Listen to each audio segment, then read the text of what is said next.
Primero, bueno, quería darles las bienvenidas ya oficialmente a todos los que están entrando en este webinar. Les recuerdo que este es nuestro primer webinar sobre temas de libertad de prensa, un poco en honor a los 20 años de la declaración de Chapultepec, que es un documento que fue firmado hace 20 años en México, en el castillo de Chapultepec, bajo iniciativa de la propia Sociedad Interamericana de Prensa, y en aquel momento uno de los que tomaron la iniciativa fue justamente un expresidente de la CIP, James McClatchy, quien ahora ya no está más con nosotros, pero junto con otros líderes, tanto de la CIP como de algunas otras organizaciones políticas y de nivel mundial y premios Nobel, como por ejemplo Octavio Paz, fueron parte de esa declaración. Y les recuerdo que hace 20 años los problemas que teníamos en materia de libertad de prensa, aunque eran diferentes, eran muy similares a lo que tenemos actualmente. Yo diría que siempre vivimos en un continente de América Latina con muchos problemas de seguridad, de corrupción, de desigualdad y de autoritarismo. En aquel momento, hace 20 años atrás, habíamos salido de las dictaduras, pero estábamos con gobiernos bastante de derecha, neoliberales, y los problemas que teníamos antes con aquellos tipos de gobiernos, como los gobiernos que tenemos actualmente de izquierda, en realidad son prácticamente los mismos. Y les recuerdo, para aquellos que no creen cómo pasan las cosas desde hace 20 años atrás, que por ejemplo en México el tema no era el narcotráfico, sino era el movimiento zapatista. En Venezuela no era el problema del chavismo, sino que estaba el gobierno de Caldera, que acababa de indultar al expresidente Chávez, que había dado un golpe de Estado en 1992. Y en Argentina morían 84 personas en el atentado contra la AMIA.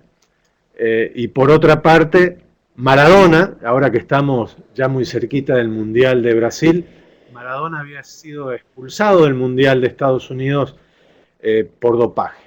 Y hace 20 años, aunque no lo creemos, no estaban estas tecnologías que ahora nos permiten estar conectados. Prácticamente no existía el Internet, y el fax era la forma más importante de comunicación.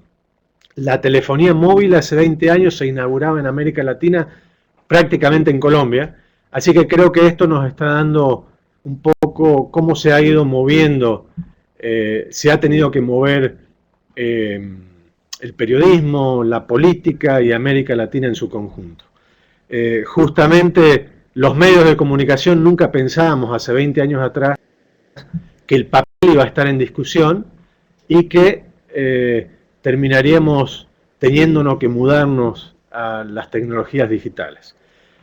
Pero como les dije al principio, el problema era que en Chapultepec, cuando se estaba haciendo esa declaración, los problemas que teníamos en América Latina con la libertad de prensa, y como los que tenemos actualmente todavía hoy, es que los gobiernos se sentían como los protagonistas y dueños de la información, los dueños de la libertad de prensa, y creían que el patrimonio de ellos era justamente la información y que ellos podían conceder la libertad de expresión. El primer artículo justamente de la declaración de Chapultepec habla de esto, lo que va a hablar en esta clase Claudio Paulillo, sobre que la libertad de expresión y la libertad de prensa no es una concesión, sino un derecho inherente a todos nosotros. Y Claudio, para presentarlo, es presidente de la Comisión de Libertad de Prensa. Por muchos años ha estado trabajando en la CIP en parte del Comité Ejecutivo. Ha ejercido la docencia en varias universidades de Uruguay en materia de libertad de prensa y periodismo. Es también director del prestigioso semanario Búsqueda de Montevideo, y tiene varios libros en su haber donde ha relatado con un periodismo un periodismo de investigación, los graves problemas políticos que ha tenido el. Así que, Claudio, estamos contigo para esta charla. Les pido a todos que aquellos que están entrando al salón de la charla nos puedan hacer las preguntas a través del chat, donde las pueden escribir, y luego durante el seminario o al final les haré algunas indicaciones sobre los próximos webinars que tendremos en las semanas próximas, tanto de Chapultepec como temas digitales. Así que, Claudio, te agradezco muchísimo que estés acompañándonos a nosotros aquí en Miami, pero vos desde Montevideo, Uruguay, y quedamos a tu disposición para que puedas emprender tu charla.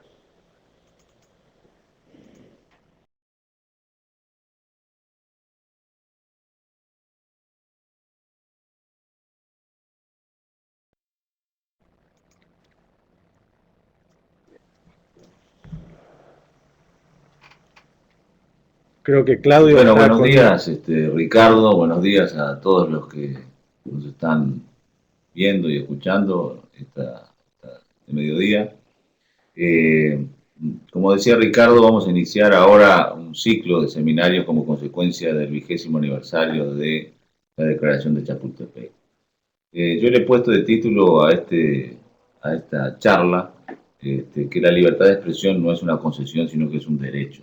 Y, y eso tiene que ver precisamente con el primer punto de la Declaración de Chapultepec. Ricardo ya lo mencionó, pero el principio 1 de la Declaración de Chapultepec dice así: no hay personas ni sociedades libres, libertad de expresión y de prensa. El ejercicio de esta no es una concesión de las autoridades, sino que es un derecho inalienable del pueblo. Bueno, vamos a analizar con un poco más de detalle qué quiere decir esto. O sea, vamos a analizar el principio 1. Nos vamos a limitar a analizar el principio 1 de la Declaración de Chapultepec. Los latinoamericanos en general tenemos un problema con la libertad. Es decir, unos los tenemos en mayor medida, otros en menor medida, algunos tenemos groseramente, otros como un guante blanco, como podríamos decir, pero todos los países latinoamericanos tenemos un problema de raíz histórica y cultural respecto a la libertad de expresión. Históricamente, la mayoría de nosotros y de nuestros antepasados hemos concebido a la libertad de expresión y con ella la libertad de información como un derecho que nos pertenece, pero nos pertenece a medias.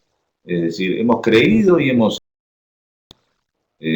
sin mayor reflexión crítica, que tenemos este derecho, esta libertad, gracias a que alguien superior a nosotros, que creemos puede decidir en nuestro lugar, nos ha concedido ese derecho o esa libertad a expresarnos libremente. Ese año fue en el pasado la monarquía española o la portuguesa en la época de la colonia, los reyes o sus representantes en las colonias, dueños de ese derecho, por más que a veces autorizaban a sus súbditos a ejercer cierta libertad a la hora de expresar sus opiniones o difundir informaciones. Y todos aceptábamos pasivamente que así fueran las cosas. Además agradecíamos a sus majestades por la bondad y por la generosidad que exhibían cuando se dignaban a permitirnos pensar sin riesgo de ir a la cárcel, incluso hasta nos autorizaban en ciertas ocasiones a comunicar esos pensamientos con algún margen de libertad. Luego ese alguien, el que nos autorizaba o no, fue cambiando de rostro, pero no de esencia.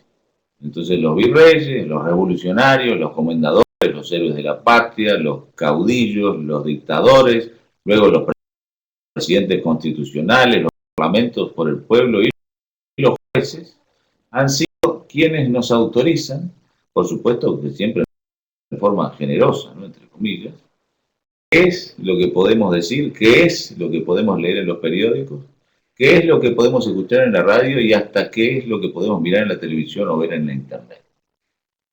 Y vamos a ser sinceros, vamos a ser sinceros. La mayoría de nosotros, la mayoría de los integrantes de nuestras sociedades, continuamos aceptando pasivamente al día de hoy que alguien por fuera de nosotros se arrogue potestad de darnos permiso para decir lo que pensamos, para informar algo que deseamos que los demás conozcan o para recibir las opiniones o noticias que se nos antojen. Pero quien autoriza un día algo también puede quitar o restringir esa autorización otro día. De modo que quien autoriza tiene finalmente la llave y el que nos permite expresarnos libremente es el que dice hasta dónde podemos hacerlo. Solamente échenle un vistazo a las leyes civiles y penales que rigen en nuestros países. Aún las leyes civiles y penales más avanzadas en materia de libertad de expresión, y van a ver que los latinoamericanos no somos tan libres como creemos y estamos mucho más expuestos que pensamos a priori a ser pasibles de sanciones penales o de sanciones económicas por ejercer el derecho humano a la libertad de expresión. Esa cultura está plasmada en nuestras propias constituciones y en nuestras propias leyes. Yo voy a tomar como ejemplo el caso de la constitución de mi país, el caso de la constitución del Uruguay. Un país donde, por cierto, los problemas en esta materia, al lado de los que hoy padecen países como Venezuela, Nicaragua, Argentina, México, Bolivia, Cuba o Ecuador, ese juego de niños. Y sin embargo, la raíz cultural, castradora, restrictiva, prohibicionista en materia de libertad de expresión está bien presente en la Constitución, en la jurisprudencia uruguaya. ¿Qué dice la Constitución del Uruguay? Bueno, la Constitución del Uruguay, en un solo artículo, que es el artículo 29, dice dos cosas. Dice, por una parte, esto que estamos viendo en pantalla, ¿no? Es enteramente libre en toda materia la comunicación de pensamientos por palabras, escritos privados o publicados en la prensa o por cualquier otra forma de divulgación sin necesidad de previa censura. Bueno, hasta ahí vamos bien, ¿no? Pero veo una separación producto de un punto y coma.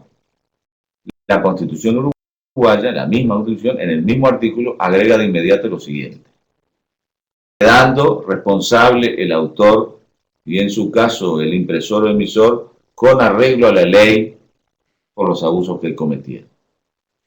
Es decir, la ley uruguaya es desde el año 2009 y a raíz de la presión de la sociedad civil, promotoras de libertad de expresión que estuvieron al punto de provocar una condena del sistema interamericano contra el Estado uruguayo por violar derechos humanos y que obligaron a ese mismo Estado a indemnizar a un periodista injustamente procesado 6 años atrás por los jueces. La ley uruguaya es una de las más avanzadas de la región. La nueva ley instruye a los jueces cuando deben pronunciarse sobre lo que aún se llama delitos de comunicación, para que consideren la doctrina de la real malicia en sus sentencias, para que absuelvan al acusado de difamar o injuriar si obró en beneficio del interés público, denunciando asuntos complejos en los que están involucrados funcionarios públicos, y también mandata a los jueces la ley en Uruguay a que tengan presente la jurisprudencia de la Corte Interamericana de Derechos Humanos a la hora de dictar sentencias en materia de libertad de expresión. Pero la semilla del problema sigue ahí, intocada. La libertad de expresión no es vista ni reconocida como un derecho humano inalienable que nace y muere con cada uno de nosotros, sino que es, como bien lo dice la Constitución uruguaya, libre y a la vez sujeta a responsabilidad por lo que dispongan quienes hacen las leyes. O sea que en última instancia se trata de una libertad limitada, no completa, y cuyo ejercicio puede dar con los huesos de un ciudadano en la cárcel o con castigos económicos de tal envergadura que alienten a la censura y a la autocensura. Esa es la semilla que tenemos todos en América Latina. De su siembra, de la siembra de esa semilla, han nacido las sociedades intolerantes, con la opinión diversa, los gobiernos que persiguen a la disidencia hasta la cárcel y hasta la propia muerte, las constituciones, como la uruguaya, que es una de las mejores, pero bueno, otras constituciones muchísimo peores, las leyes de libertad de información y la interminable miríada de resoluciones, decretos, órdenes y disposiciones destinadas siempre a restringir la libertad para informar y la libertad de la gente a recibir información. En América Latina somos herederos de una herencia latina o ibérica, concebir a la libertad de prensa, libertad de información como concesiones del poder. En otros países, como aquellos que tienen una herencia anglosajona o protestante, estas libertades son mayoritariamente consideradas por los gobiernos, por los jueces y por los ciudadanos comunes, o sea, por toda la sociedad, como derechos inalienables de las personas que nadie está habilitado a restringir. El ejemplo más resonante en esta materia, como probablemente todos sepan, es el de la Constitución de los Estados Unidos, cuya primera enmienda, aprobada en el siglo XVIII y vigente hasta el día de hoy, prohíbe al Congreso aprobar cualquier ley que suponga coartar la libertad de expresión o de libertad de prensa. La primera enmienda de la Constitución de los Estados Unidos y las amplísimas libertades en esta materia de que han gozado siempre los norteamericanos y también otros pueblos avanzados en este tema esencial, han producido no solamente disposiciones legales protectoras de este derecho humano fundamental, sino sobre todo una filosofía y una cultura arraigadas entre los norteamericanos, los ingleses y las naciones básicamente de raíz anglosajona y protestante para relacionarse con la libertad de expresión. Y a diferencia de nosotros, los latinoamericanos, ellos conciben que este es un derecho humano, fundamental, básico, inherente a todas las personas desde que nacen y por tanto anterior a cualquier gobierno, a cualquier estado, a cualquier constitución, a cualquier parlamento, a cualquier juez o a cualquier ley. Y así, en estas latinoamericanas, cuando hablamos de derechos, piénsenlo, cuando hablamos de derechos humanos, solemos pensar de inmediato en la del terrorismo, en el horror de la tortura, en el horror de las vejaciones, en los asesinatos en masa, en los secuestros, pero nos resulta difícil, sino casi imposible, que la libertad de expresión y con ella la libertad de información aparezcan en nuestra imaginación como un derecho humano igual a todos los demás o inclusive más importante que todos los demás. A veces ni siquiera reparamos en que la libertad de expresión es ella misma un derecho humano y como tal anterior a cualquier ley, a cualquier constitución o a cualquier estado. Ella nace con nosotros y nadie nos la puede quitar, limitar, modelar y tampoco nadie nos la puede conceder porque es nuestra desde que nacemos. Como paréntesis muy importante a esto, me parece importante recordar lo que como gran excepción latinoamericana a esta herencia cultural representaba el pensamiento de Simón Bolívar en esta materia. Es bien interesante que haya sido justo Bolívar en quien hoy se inspiran los regímenes autodenominados bolivarianos, quien haya dicho lo siguiente, que haya dicho el derecho de expresar sus pensamientos y opiniones de palabra, por escrito o de cualquier otro modo, es el primero y más inestimable don de la naturaleza. Ni aún la misma ley podrá jamás prohibirlo. Fíjense, eso decía Bolívar. No es lo que dice el señor Chávez, no es lo que dice el señor Correa, no es lo que dice el señor Maduro, no es lo que dice el señor Ortega, ni el señor Evo Morales. Bolívar, que fue un grande entre nuestros libertadores, quería también, de algún modo, para América Latina una suerte de primera enmienda. Y hoy, quienes dicen ser sus seguidores en el siglo XXI, encabezan los gobiernos más restrictivos respecto a la libertad de expresión. Y tenemos los latinoamericanos tremendos documentos, que aceptamos incluso dentro de nuestros derechos positivos en cada uno de nuestros países, para caminar en esa dirección que marca Bolívar. Los tenemos, los ignoramos olímpicamente. Tenemos la Declaración Universal de los Derechos Humanos, aprobada por Naciones Unidas en 1948, que nos dice en el artículo 19 que todo individuo tiene derecho a la libertad de opinión y de expresión y que este derecho incluye el de no ser molestado a causa de las opiniones, el de investigar y recibir informaciones y opiniones, y el de difundirlas sin limitación de fronteras por cualquier medio de expresión. Estoy leyendo textual. Eso es lo que dice la Declaración Universal de los Derechos Humanos, que está vigente en las Naciones Unidas, que integra el derecho positivo en cada uno de nuestros países y relato textualmente. Bien sabemos los latinoamericanos, y no solo los latinoamericanos, pero aquí es donde vivimos, cuán molestados son hoy cientos y miles de ciudadanos en esta región por opinar, por investigar, por recibir informaciones y por difundirlas, que es lo que marca la Declaración Universal de Derechos Humanos como derechos inalienables. Esto es, bien sabemos cuán lejos estamos de lo que prescribe el artículo 19 de la Declaración Universal de Derechos Humanos. Y tenemos también la Convención Americana de Derechos Humanos, conocida como Pacto de San José de Costa Rica, que aunque en el año 69 empezó a poner algunos límites sobre cómo debemos comportarnos en materia de libertad de expresión, siempre va a ser mejor que la Constitución Comunista de Cuba, va a ser siempre mejor que las normas que rigieron en la materia durante las dictaduras militares derechistas que asolaron la región durante la década de los años 60, los años 70 y una parte de los años 80, o a las actuales constituciones y leyes cuasi dictatoriales de países como Venezuela y Ecuador. También tenemos la excelente Declaración de Principios sobre Libertad de Expresión adoptada por la Comisión Interamericana de Derechos Humanos en el año 2001, que siempre conviene repasar, y sentencias señeras de la Corte Interamericana de Derechos Humanos, que casi nadie lee, ni en nuestros gobiernos, ni en nuestros poderes legislativos, ni en nuestros poderes judiciales, hay que decirlo también, ni en nuestras sociedades, incluyendo a muchos periodistas.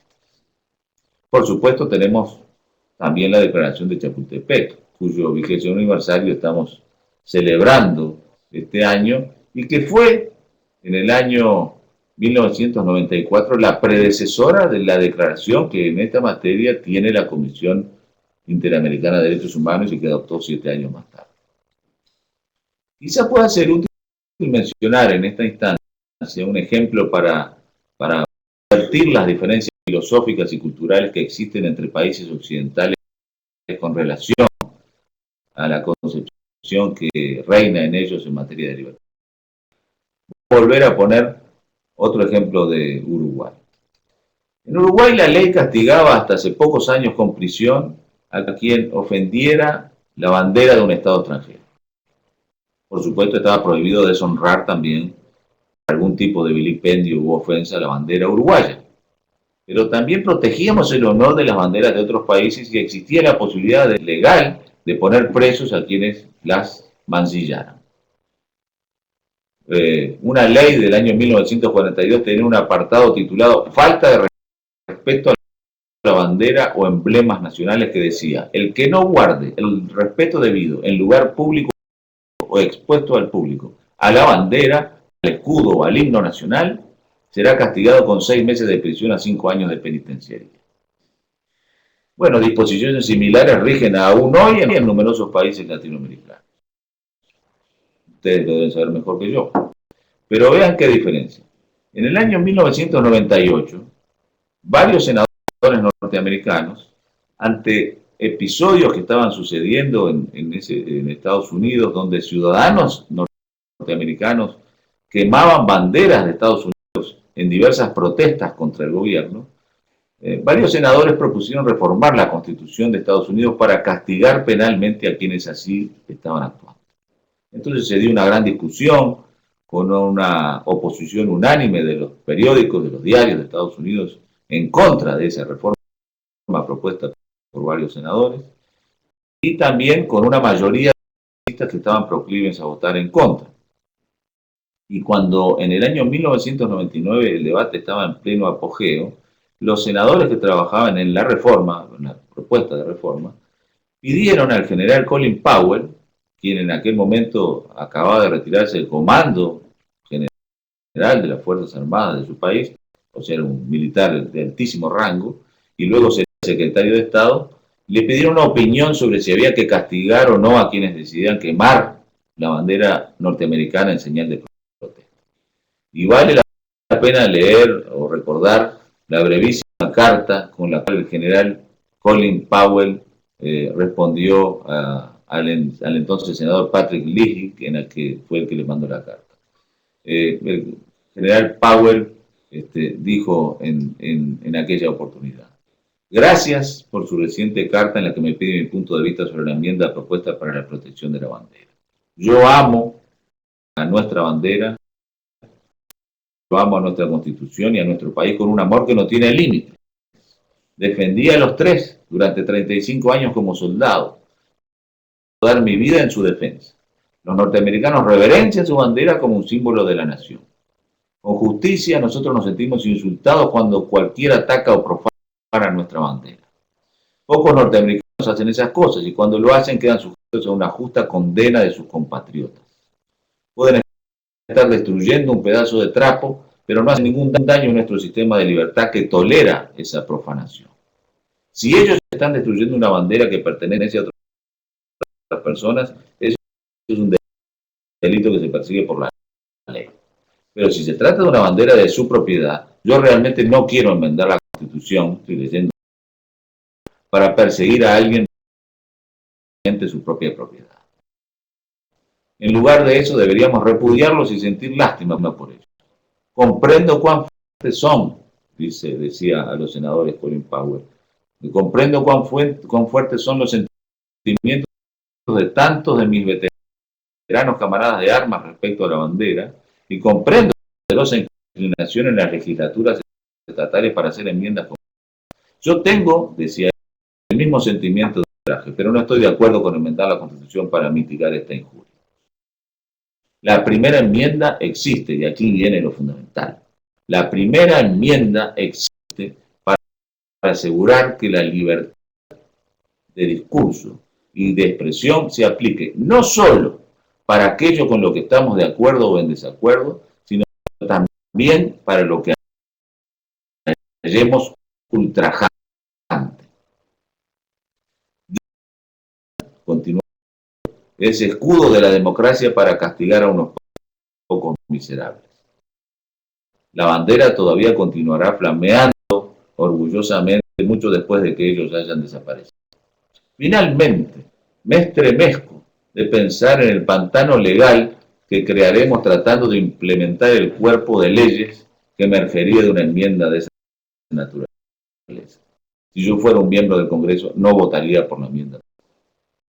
Finalmente, en Estados Unidos, la Corte Suprema de Justicia falló que quemar la bandera de Estados Unidos por parte de un ciudadano está dentro de su derecho a expresarse libremente. Por tanto, hoy es posible, sin riesgo de ir a la cárcel, quemar una bandera norteamericana por parte de un ciudadano de Estados Unidos si entiende que esa es la forma que tiene para protestar y manifestar su descontento. Para mí, esto es una prueba de que las leyes que se hacen en América Latina y en otras partes para encauzar las libertades de información, de prensa y de expresión no encauzan nada. Lo único que hacen es restringir un derecho humano inalienable de todos nosotros desde que nacemos. Una prueba más para quienes como yo pensamos que la mejor ley de prensa es la que no existe. Para terminar, la libertad de expresión supone, por un lado, que nadie sea arbitrariamente impedido de manifestar su propio pensamiento. Esto es un derecho de cada uno de nosotros. Pero por otro lado, existe un derecho colectivo a recibir cualquier información y a conocer la expresión del pensamiento. Que para el ciudadano común tiene tanta importancia el conocimiento de la opinión ajena o de la información de que dispongan otras personas, como el derecho a difundir la propia opinión o la propia información. A lo largo de toda la historia, los seres humanos hemos estado peleando por la libertad. ¿Cuántas veces la sangre de millones de personas ha sido derramada en todo el mundo en esta lucha por la libertad? Desde las señales de humo, los tambores, el papiro, la piedra, las escrituras, la linotipo, la prensa, el telégrafo, la radio, la televisión, los satélites, internet y siempre la palabra hablada, es decir, el boca a boca. La libertad de información ha sido una herramienta insustituible para que una sociedad en general y un ser humano en particular puedan considerarse verdaderamente libres. Por eso no es casualidad, no es casualidad. En las dictaduras o en los regímenes autoritarios o cuasi dictatoriales, el primer derecho que se suprime antes de matar, de robar, de secuestrar, de torturar o de violar, es la libertad de expresión. Porque sin libertad de expresión, los dictadores o los autoritarios o los cuasi dictadores se aseguran de que los pueblos no sepan que se mata, que se roba, que se secuestra, que se tortura o que se viola. Entonces, en primer lugar, suprimen la libertad de información y es por esa razón que ella es un presupuesto para la libertad en general. Por todo esto, los periodistas, los medios y fundamentalmente todos los ciudadanos comunes tienen que tener siempre presente este primer principio de la Declaración de Chapultepec, que vuelvo a leer. No hay personas ni sociedades libres sin libertad de expresión y de prensa. El ejercicio de esta no es una concesión de las autoridades, es un derecho inalienable del pueblo. Y bueno, ahora puedo contestar las preguntas que se originen a raíz de esta posición. Muchas gracias por atender. Aló, muchísimas gracias, Claudio, espero que me estés escuchando. Les quiero ir pidiendo a la gente que vayan haciendo, y veo que están escribiendo algunas preguntas. Mientras tanto, Claudio, ¿por qué no nos haces por favor una revista de los problemas que vos consideras más graves al tema de la libertad de prensa hoy en día en América Latina? ¿Cuáles son, a tu criterio, estos problemas?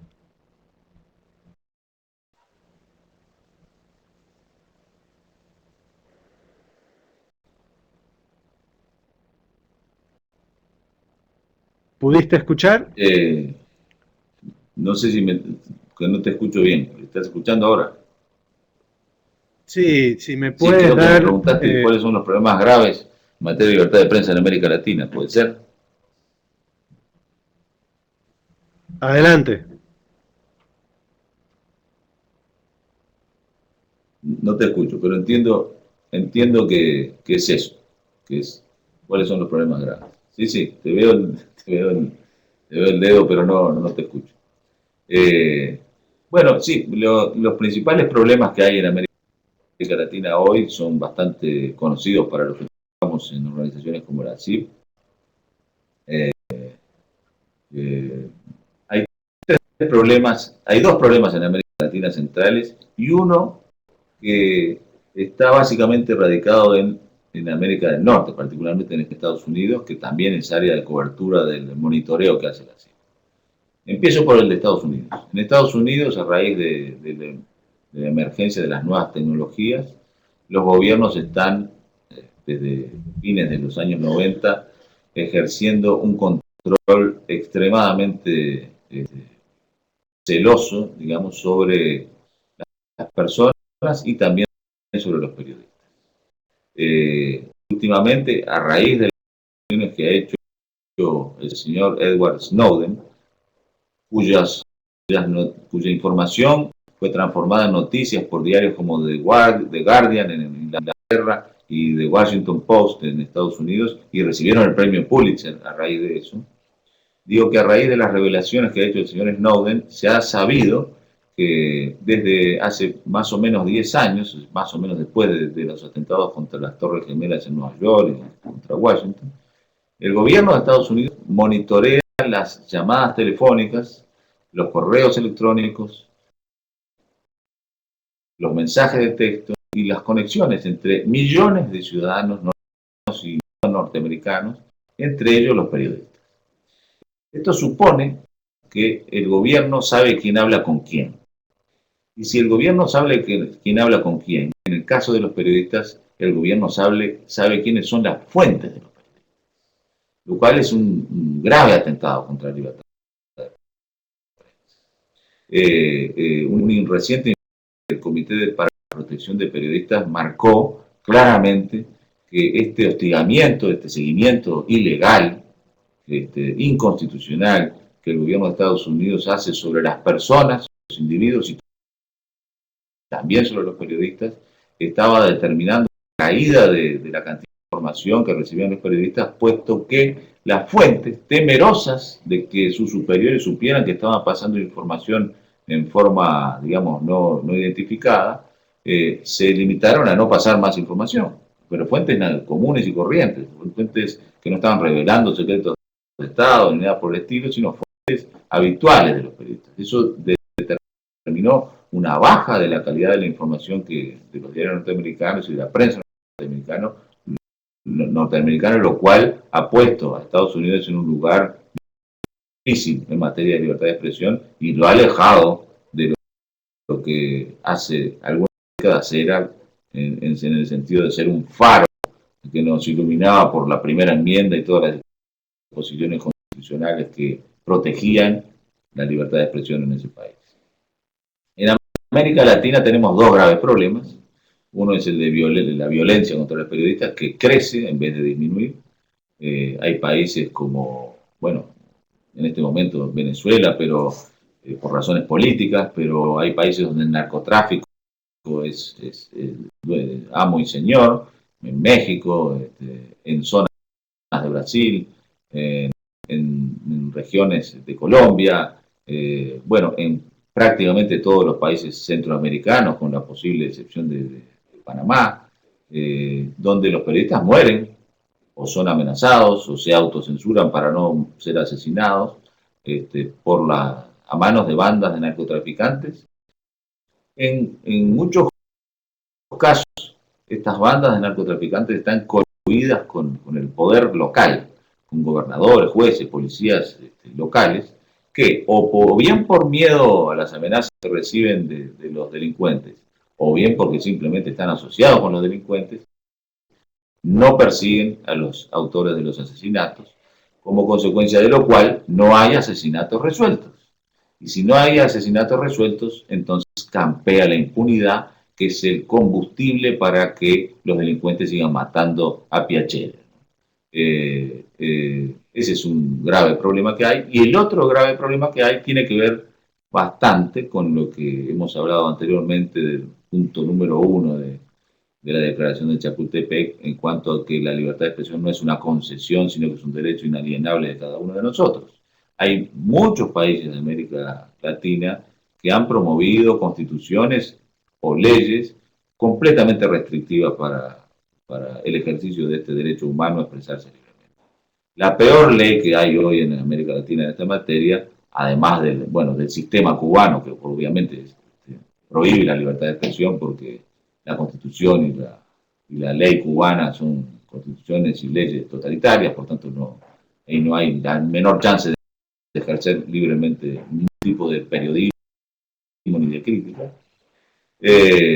Decía, la ley que hay en este momento es la ley que aprobó el señor Correa en Ecuador. En Ecuador existe una ley, la ley de comunicación de Ecuador, donde se crea hasta el delito de linchamiento mediático, entendido por una sucesión de informaciones sobre un tema específico, donde un funcionario del gobierno puede sentirse afectado y en función de eso se puede aplicar un artículo de la ley que se llama precisamente linchamiento mediático, inexistente, es un invento completo del señor Correa y de sus secuaces, y eso juzga. ¿Quién juzga además los delitos que se cometen, los presuntos delitos que se cometen en Ecuador en materia de prensa? Lo juzga un hombre, un señor Ochoa, que puso el señor Correa de su total confianza. Por tanto, el señor Correa finalmente es el gran editor de Ecuador, y ahí la libertad de expresión está severísimamente atacada. Los problemas de Venezuela se vienen arrastrando desde hace años, 15 años prácticamente, se han agravado al día de hoy por los conflictos sociales que hay en ese país, pero en Venezuela completamente tomada por el Estado. Los canales públicos no son canales públicos, sino son canales de propaganda del gobierno. Los canales privados se autocensuran o emiten imágenes y informaciones que solamente satisfacen al poder. Las radios han sido tomadas por el Estado, las que se animan a hacer alguna cosa diferente inmediatamente son amenazadas por los servicios de inteligencia venezolanos, y los diarios están siendo el último refugio por donde puede pasar algo de libertad de prensa y libertad de expresión, pero el gobierno cubano, venezolano, es un desliz que no es tan desliz porque los cubanos asesoran mucho a los venezolanos, pero el gobierno venezolano ha resuelto también atacar la, la libertad de prensa en la prensa escrita de papel, prohibiéndole a los diarios comprar papel que no produce Venezuela, darle las divisas correspondientes para comprarlo. Eso está determinando que diarios como el Universal o como el Nacional estén saliendo con ediciones de 16 páginas porque no tienen papel y se están quedando sin papel y prontamente se quedarán sin papel si esto sigue así. Nosotros hemos dicho desde la CIP que este diálogo político que se está desarrollando en Venezuela es muy interesante, pero sobre todo sería muy interesante ver algún resultado, pero también decimos que no nos metemos en el diálogo ni en la política venezolana, pero sí decimos que una, una conversación entre el gobierno y la oposición de esa magnitud, de esa naturaleza, de absoluto interés público, no puede hacer sin libertad de prensa. Y la libertad de prensa brilla por su ausencia en este momento en Venezuela. Luego tenemos los problemas en los países bolivarianos, que también Nicaragua, Bolivia, Ecuador, ya lo mencioné, algunos países del Caribe que también han promovido y aplicado leyes restrictivas de la libertad de expresión. Hay problemas en Argentina, no necesariamente por una ley determinada, porque la ley de medios en Argentina es sobre todo sobre concesiones y autorizaciones de ondas y frecuencias para radio y televisión, pero hay prácticas del gobierno de los señores Néstor y Cristina Kirchner que desde el año 2013 están limitando severamente la libertad de expresión en este país, con allanamientos de los diarios o de los canales o de lo que fuere, que son críticos del gobierno, que son independientes, y, utilizando los recursos del Estado, como la publicidad oficial, los organismos fiscalizadores como la impositiva, el organismo de seguridad social, incluso utilizando jueces corruptos, amigos del poder, para presionar o intimidar periodistas y medios, manifestaciones públicas en la calle como escraches al estilo fascista contra periodistas que se manifiestan libremente en forma crítica contra el gobierno, en fin. Hay una serie de problemas en esa materia. Así que esos serían los tres problemas. En Estados Unidos, la vigilancia y el espionaje.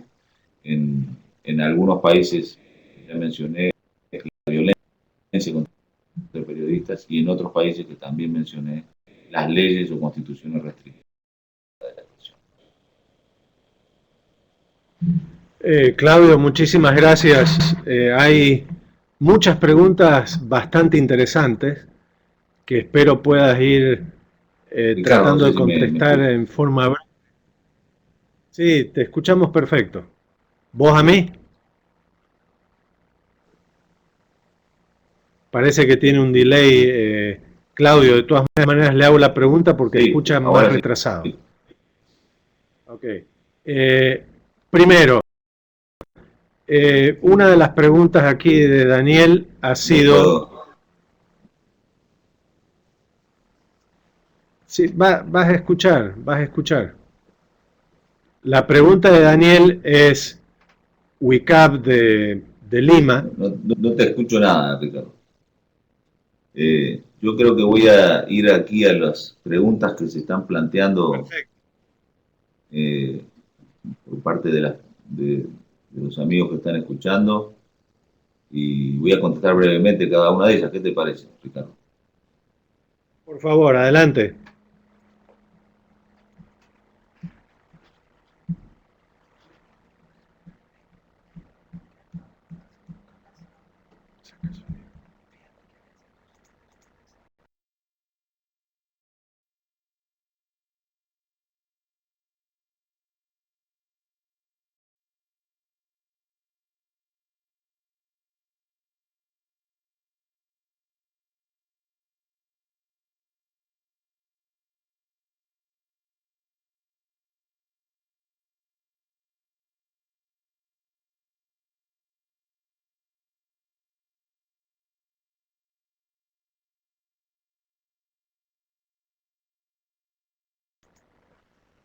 Claudio, te pido un favor, como vos no escuchas bien, lee las preguntas en el chat y contestá. Sí, por favor. Sí, por favor.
Cristóbal López en Argentina tiene empresas de medios para hacer propaganda de sus otras empresas y también para tener protección periodística sobre los casos de corrupción que lo involucran. Correcto. No solamente los gobiernos pueden ser agentes restrictivos para la libertad de prensa, libertad de información, libertad de expresión. Es perfectamente posible que haya empresarios que lo hacen. Aquí se menciona el caso de Cristóbal López, del cual estoy al tanto, efectivamente, estoy al tanto de esas denuncias y el señor Cristóbal López ha promovido limitaciones a la libertad de expresión en los medios que él controla, pero tengo el caso de Ángel González, un hombre que está en prácticamente toda América Latina, un mexicano que no tiene operaciones de medios en México, pero sí en el resto de América Latina, quien compra canales y radios en toda la región y no quiero tener problemas con el gobierno.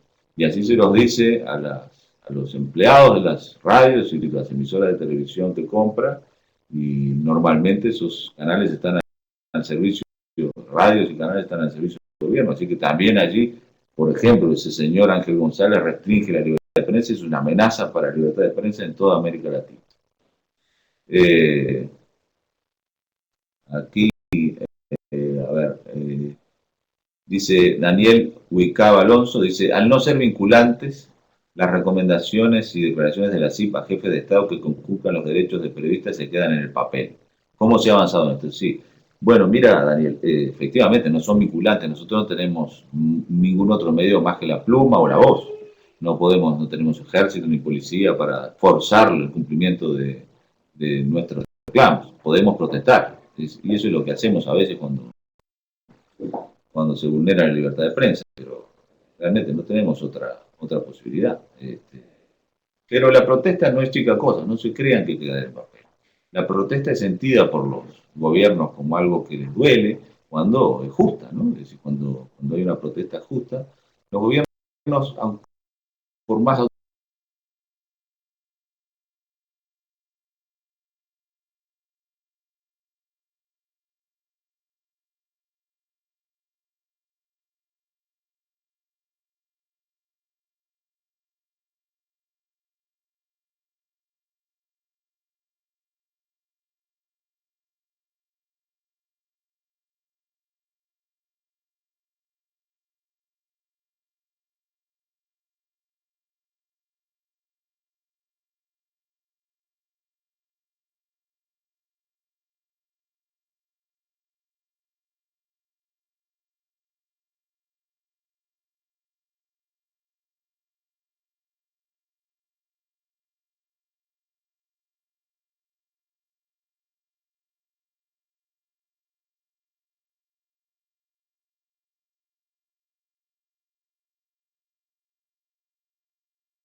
yo sí creo una cosa sola, que cualquier modelo de negocio futuro que se arme para dar viabilidad económica a los medios de comunicación no debe olvidar o no debe dejar de lado. Y esa cosa sola es que el periodismo se hace no para ganar plata, sino para tener al público informado de las cosas que le interesan.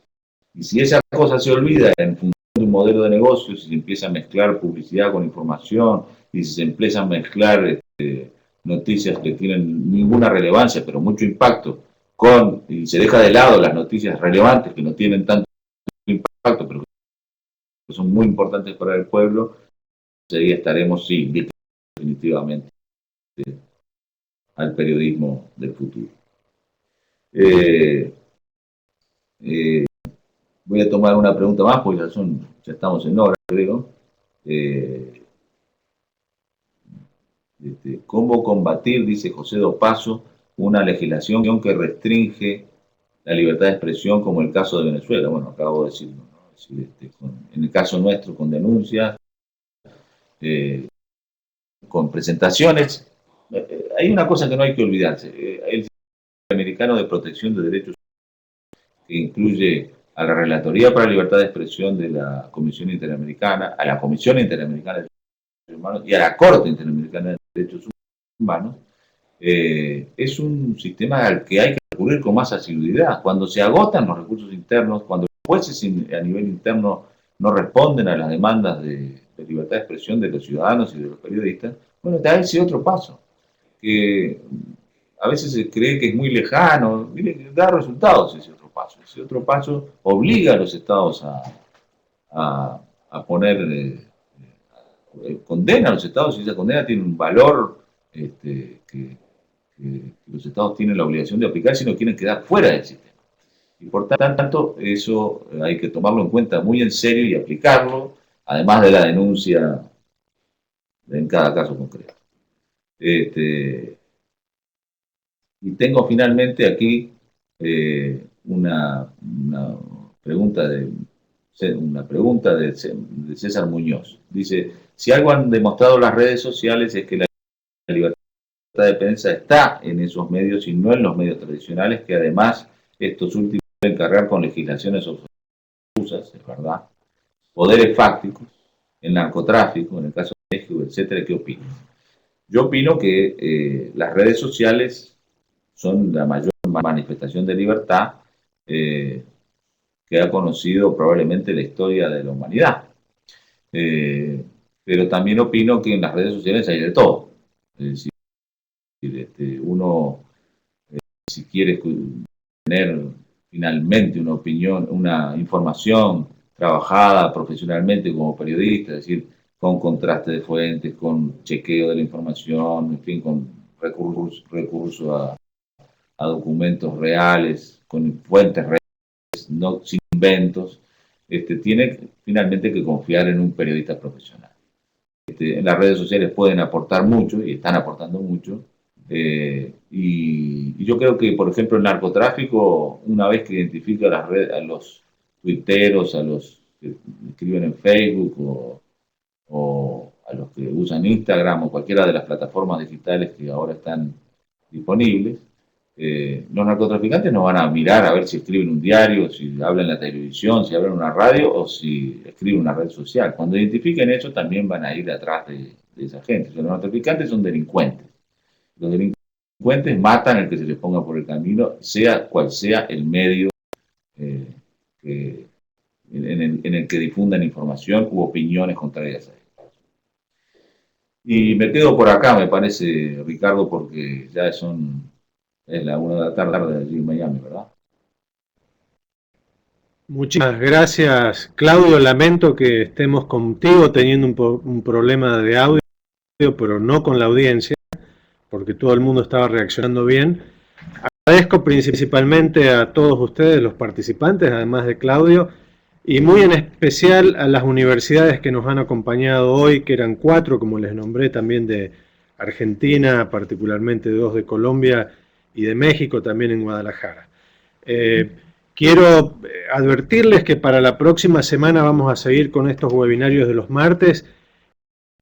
El 13 de martes que viene vamos a tener a Santiago Cantón.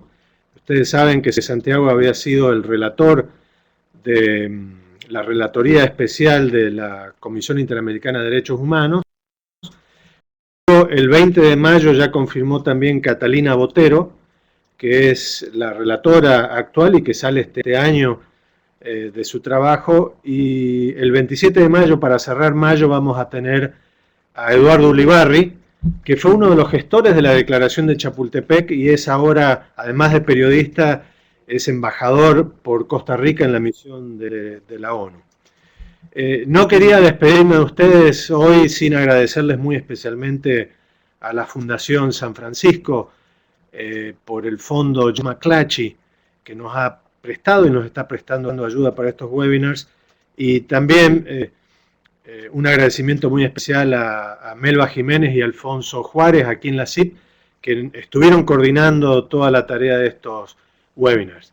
Por lo pronto, Claudio, vamos a seguir contestando algunas de estas preguntas también en una próxima encuesta que hagamos con los participantes.